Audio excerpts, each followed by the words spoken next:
Wabiga Shabeelle ee dhexmara magaalada Beledweyne ee xarunta gobolka Hiiraan ayaa mar kale waxa uu bilaabay inuu ku fataho qaybo ka mid ah xaafadaha magaalada oo ay dad rayid ah ay degan yihiin. Wabiga ayaa waxa uu fatahaad ka sameeyay xaafadaha ku dhow hareeraha wabiga iyo goobaha uu ka jabsado sida xaafadaha Laanta, Bacadaha iyo Kiliga Waraabole, waxaana dadka degan ay bilaabeen inay ka barkacaan si uusan khasaar nafeed iyo mid hantiyeed uusan u geysan.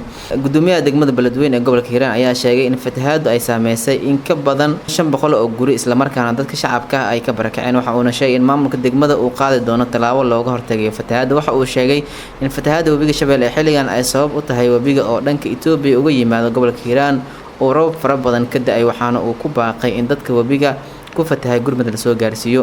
In ka yar 2 bilood ayaa ka soo wareegatay fatahaada wabiga Shabeelle oo ka geystay xaafado ka tirsan magaalada Beledweyne, hase yeeshee iyada oo dadka ka barakacay ay weli ka soo laaban oo mar kale bilaabo wabiga inuu ku fatahaado meelo ka mid ah gobolka Hiiraan.